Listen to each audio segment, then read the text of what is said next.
right, he captured attention. Thank you very much. He captured attention with his scene-stealing performances in Anchorman and Bruce Almighty. And now he becomes the leading man himself in a new comedy called The 40-Year-Old Virgin. Please welcome Steve Carell.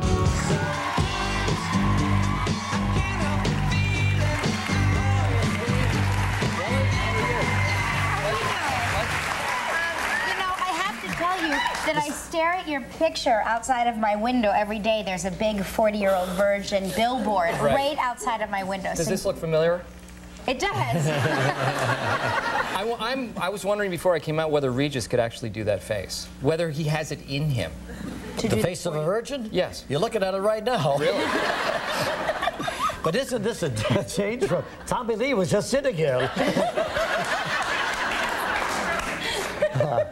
I was going to do my little drum sequence, but... Yeah. Anyway, it's good to have you back in New York. You know, Thanks. Steve worked for 4 years on the very popular Daily Show with Jon Stewart. That's right. How do you think Jon Stewart feels now? You've gone out to Hollywood. All these movies are coming out. You're a major star. Yes. There's a lot of resentment there with Jon. There is. He's very angry. He doesn't return my calls anymore, and I don't return his, incidentally. So, Not anymore. there's a lot of animosity between the two of us. Of course. Steve's got a couple of young kids, 5 and 2 years old, and they see the billboards everywhere. They know it's Daddy up there. They are freaked out. Are they We really? drive around. See, we went out of town. We live in Los Angeles. We went out of town for a couple of weeks, and we came back, and we're driving around, going to the mall, and my daughter kept seeing these billboards looming, you know, everywhere she goes. And she learned a new word at age 5, which is creepy. Daddy is creepy. Daddy, why are you so creepy? So I hope it hasn't scarred her permanently. They're kind of riveting, those. You know, you can't take your eyes off that movie poster. I think it's great outdoor advertising. You know what? That was totally Universal's idea. They thought, you know, the simpler the better. It's pretty self-explanatory about what this guy is and what the movie's about.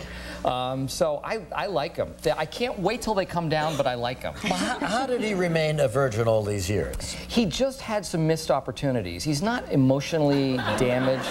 Well, clearly. But just bad experiences kind of built up, and at one point he just decides, I'm not going to try anymore. Turned off. Yes. So it will take an exceptional woman then to bring him back.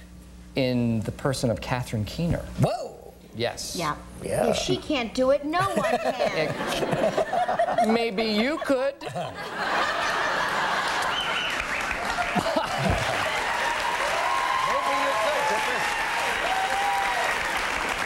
And that is called... My horoscope says I'm having a very good day. Oh, really?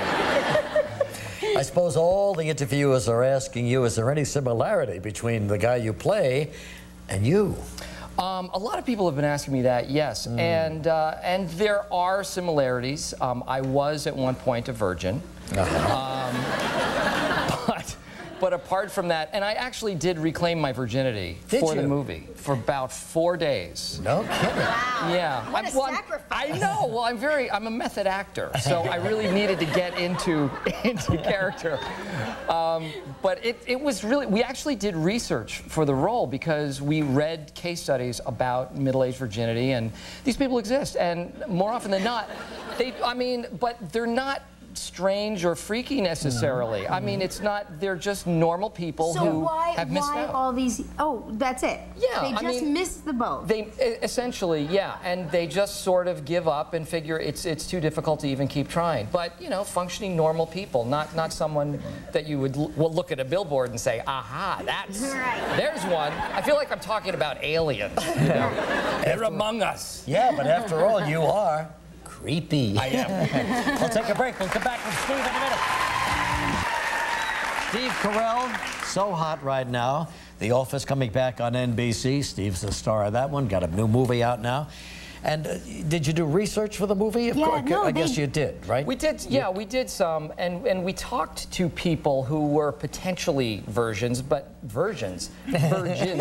But it's not, again, it's not something you wear on your sleeve necessarily. How did your wife feel about this? She, well, I actually did a scene in the movie where I wax my chest hair off. We're going to show that. And I came home and I had these patches of skin all over my chest, and she literally made me wear a T-shirt for the next 2 months. Why, So that was actually your hairy chest. It was, and so now, do you think that you'll keep it clean for your wife from now on? Oh, definitely. No, I'm just keeping the patches. Because they did it in the shape of a face. And it's very, very exciting. You wanted to do this. You didn't have to do this. There could have been a stunt man. There could have been somebody laying down there. There could have been. I thought it would make the crew laugh. I thought it might just be funnier to see how people reacted to it. Most guys go like that, right? It really, you should have it done. It really hurts. All right, let's take a look at it now. This is a clip from the movie. They had to roll, like you said, all the cameras at once. All the cameras, 5 cameras working at once. Here we go. Take a look.